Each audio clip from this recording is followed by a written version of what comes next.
Welcome to this edition of Cardinal Clips. We're traveling to Kennedy Elementary to talk to the new principal there, Todd Goggleye.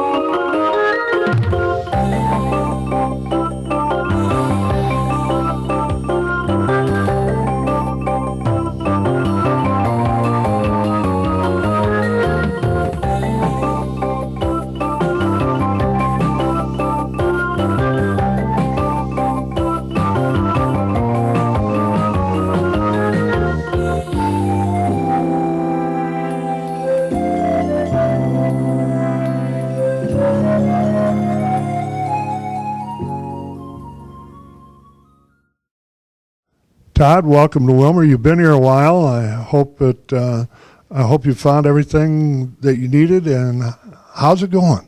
Well, thank you for welcoming me to Willmar, and it's been going great. I just want to, say that the staff here, we have a wonderful staff. The teachers are committed to getting Kennedy School off the priority list, and but it's an excellent staff. The community has welcomed me here. Families have welcomed me here, and it's been a great start to the school year. Why did you apply at Willmar for this job? Well, the reason why I chose to come to Willmar is because it was a great opportunity, and I saw that I was looking, as I was doing job search, I saw that Willmar has become very diverse district, and so I noticing the Somali population and the Latina population, that this would be a good fit for me. And I've had relatives that have lived in Willmar. My wife was actually born in Rice Hospital, so those connections are there. And I have a father-in-law that has been in many different school districts around the surrounding area of Willmar, so we're very familiar with the Willmar area. Where did you grow up? I grew up in Minneapolis, and I was born in Brainerd, Minnesota, but grew up, I've been in the metro area all my life, so I graduated from Minneapolis Washburn, and so I grew up in Southside Minneapolis. And where did you go to college? I understand you were a football player, is that right? That is correct. I went to Bethel College, which is now Bethel University. Played 4 years of football at Bethel, 3-year starter at Bethel University now again. So, yeah. So now that they call it Bethel University, they charge more for tuition then? I'm sure the tuition's gone up quite a bit more now since I've been there, yes. So. After you graduated from Bethel, what kind of teaching jobs did you have prior to becoming a principal? Right after graduating from Bethel, I got a job in Minneapolis at Elizabeth Hall Elementary on the north side of Minneapolis, and was physical education and health. And so I spent 10 years at Elizabeth Hall Elementary, which became the second international baccalaureate school in the state. And then 1 year at Anishinaabe Academy as a TOSA, teacher on a special assignment, assistant principal, and then moving to Robbinsdale School District as a 7th grade administrator. Was the school that you taught in Minneapolis kind of comparable to Kennedy? It's comparable because we have a number of free and reduced students, and there are, there's more diversity in subgroups, and but yeah, it's very comparable to the students that we are serving, and which makes it a good fit because I can go in and recognize, the different groups and work with all the teachers and work with all students, and so that makes it exciting. So, yeah. Goggleye is not like a German name. You want to give us a little bit about, I know there's a history, and you've talked about it with me, but you want to share a little bit about that history? Yeah, Goggleye is Ojibwe, which means rock bass, and I like to joke with people and tell them it actually means walleye. And so it's funny, all my friends we joke about it all the time, but it actually means rock bass, but it's I like to say walleye. Did you find it difficult as a child being Native American in Minnesota?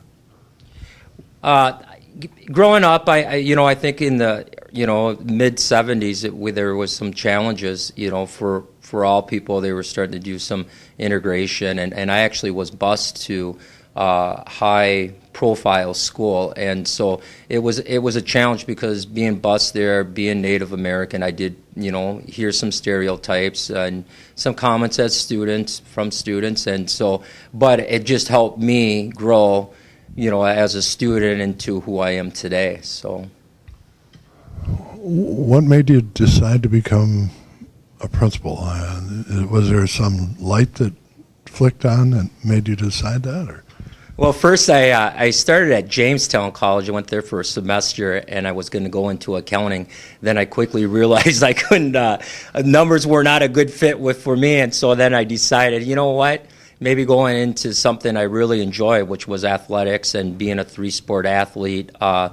Baseball, football, and wrestling, I thought, well, maybe physical education would be a good fit for me. So when I transferred to Bethel, I chose a new major, and it was physical education and health. For me, it was the fact that I had great teachers, and I did.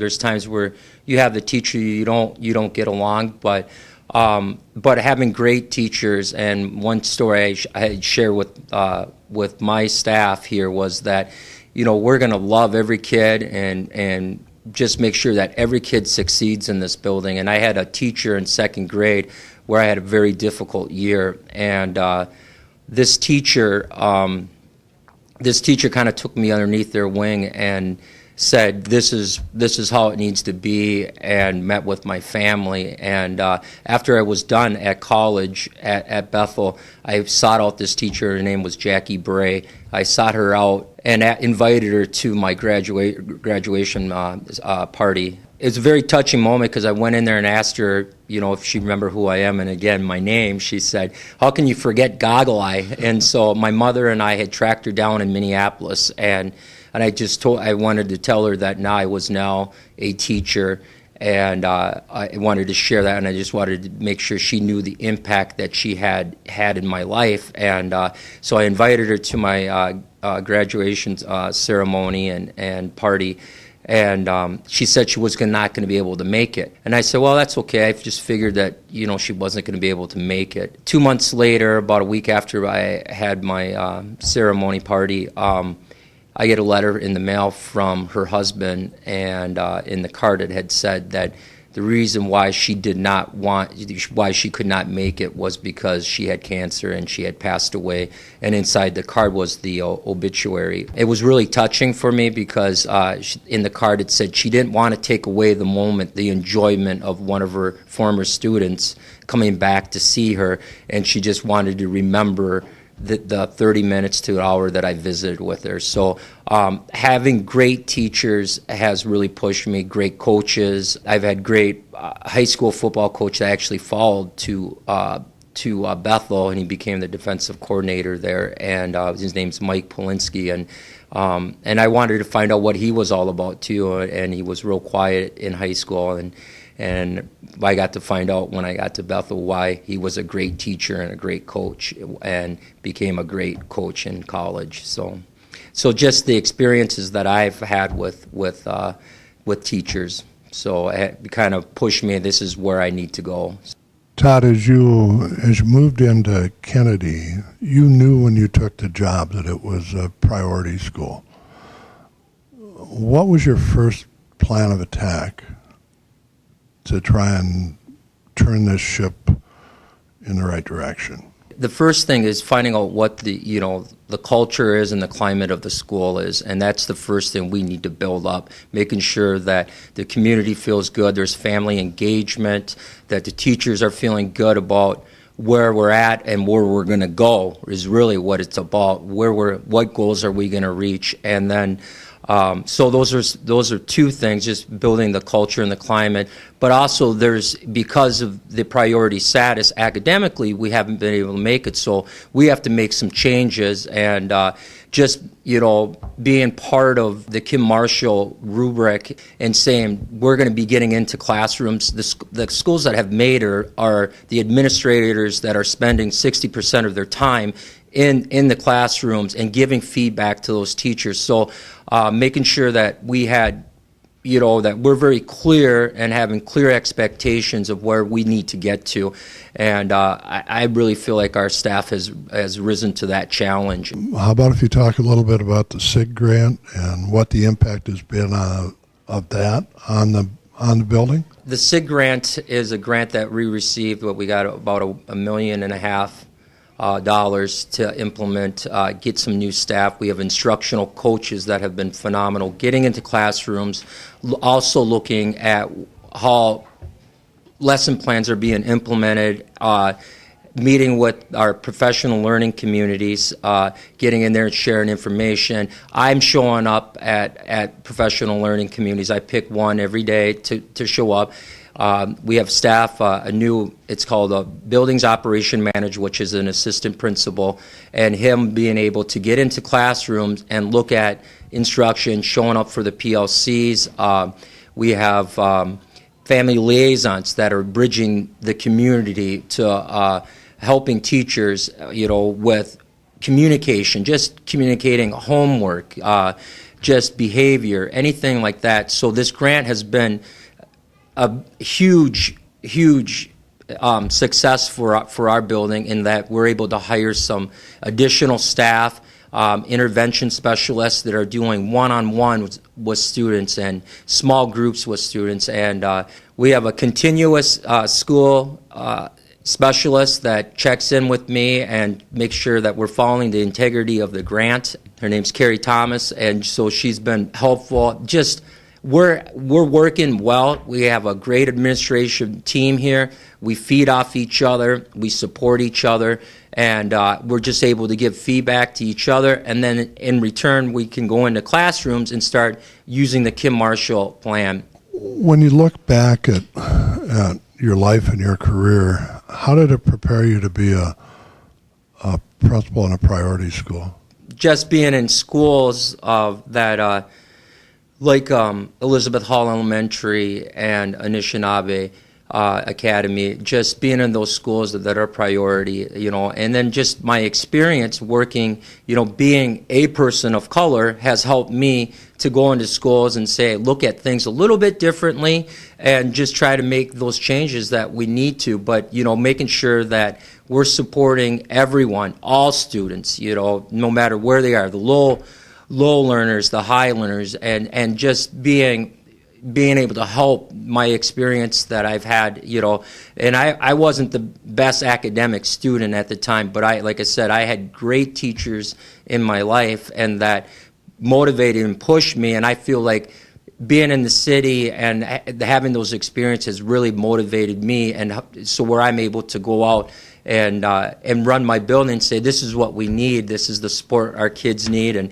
how are we going to support our families, and it's all families across the board. We need to make gains everywhere. There wasn't a lot of time period between you coming and it being named a priority school. Was there a lot of questions on the part of parents? I think sending my letter introducing myself and just asking families, come in, you want to meet with me, and then having the open house meeting with families, being in the hallway, so they had the opportunity to ask me questions, but it's a growing experience. I'm new, and I need parents' support. Come into the school and say, this is what we need, and I need their input on what's happening at Kennedy. When you walked in, what was the biggest surprise that you found? I would say the biggest surprise is the size of the building. Trying to get from one end of the building to the other. The size, I didn't expect the size of the building to be this big, and so you really got to be moving to get around this building. So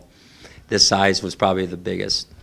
So do you know all 965 kids by name?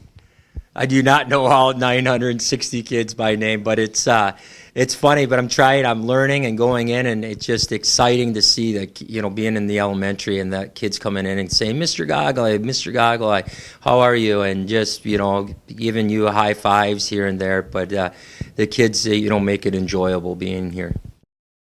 You have 960 plus kids here. Do you have any kids at home?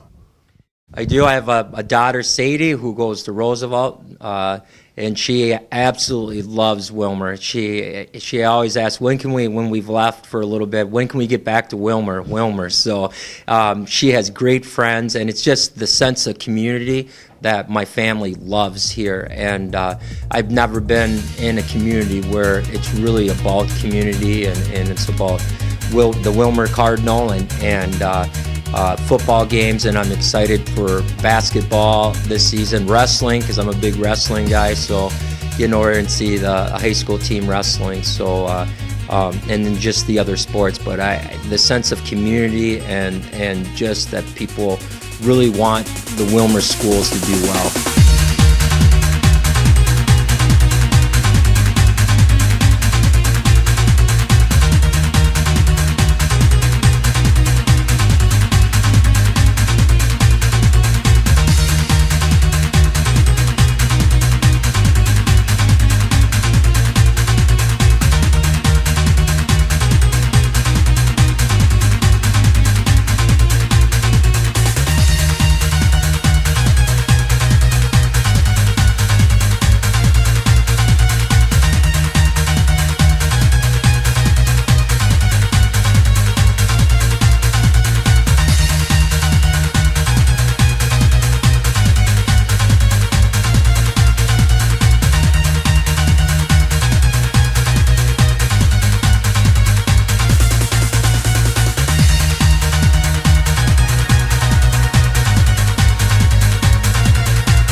I know you're married. What's your wife do, and what's her career? My wife is a teacher, kindergarten teacher over at Roosevelt. She's been teaching for about 15 years, and again, the experience for her just has been wonderful. And she said that she loves the sense of community, loves being over at Roosevelt. So, well, super. I'm glad to hear that. As you look ahead, the grant's for 3 years. As you think back to what it was like when you came and where you're at now, you think we're going to make it in 3 years?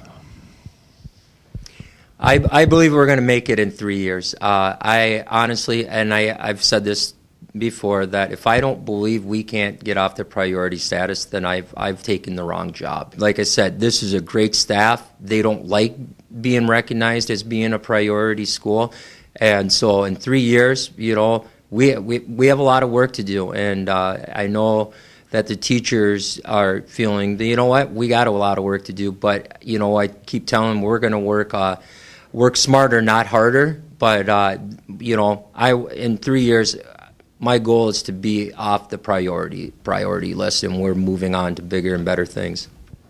Well, I understand in your younger days you rode your bike to Sturgis. Is that right? Or well, maybe not in my younger days. So but I do own a Yamaha Silverado, and it does not have very many miles. I would like to ride it a little bit more often, but yeah, I think I only have about 4,000 miles on it. And it's a 2006, but it's a nice bike.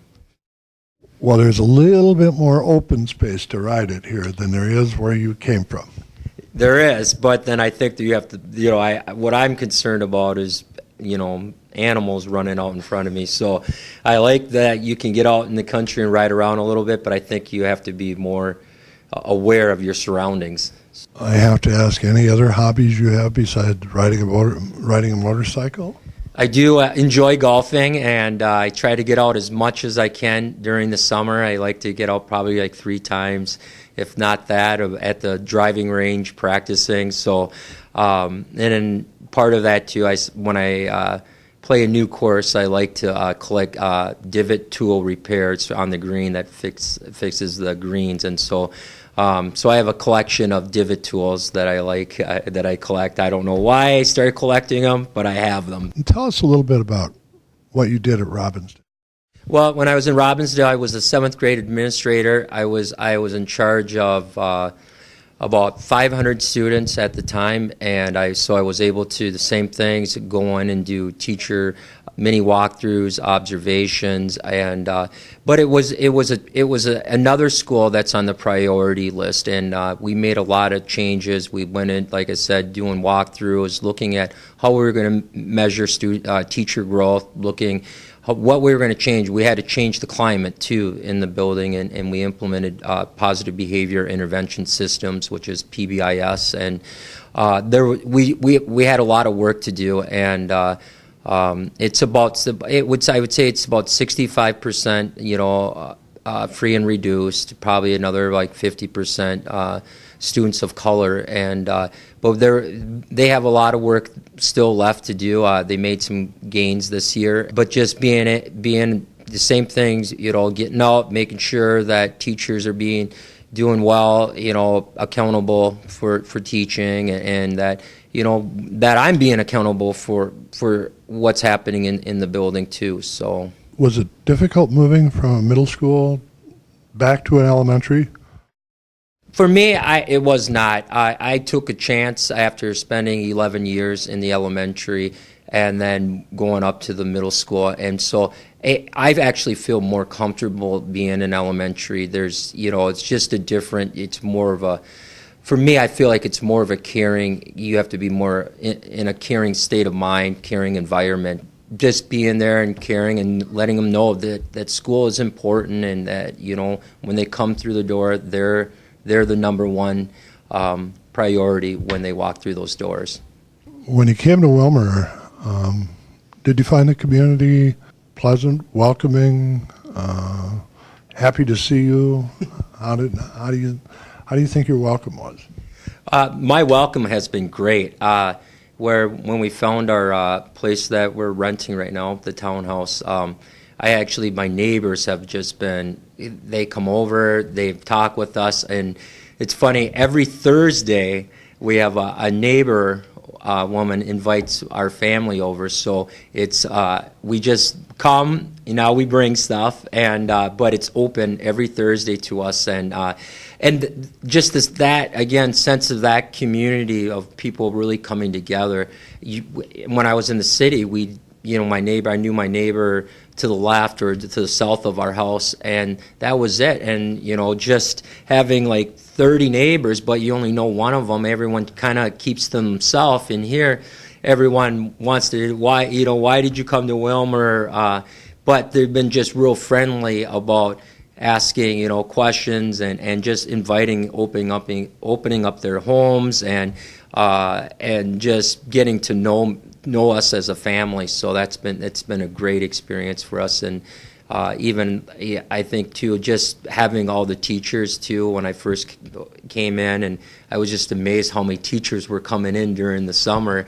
Just just feeling that their work's not done. But yeah, it's been a very welcoming community. Todd, thanks a lot for letting us take some time out of your day. We really appreciate it, and I think that our viewers will appreciate it too. Thank you for giving me the opportunity to lead Kennedy in the next few years, and so I'm excited, like I said, to be here, and excited to be the principal here at Kennedy's. Thanks for watching this edition of Cardinal Clips. We hope that you enjoyed listening to Todd Goggleye, the new principal at Kennedy Elementary. We also hope that if you have the opportunity, you stop him and say hi to him as he's around town. And remember, the principles of tomorrow are in our classrooms today.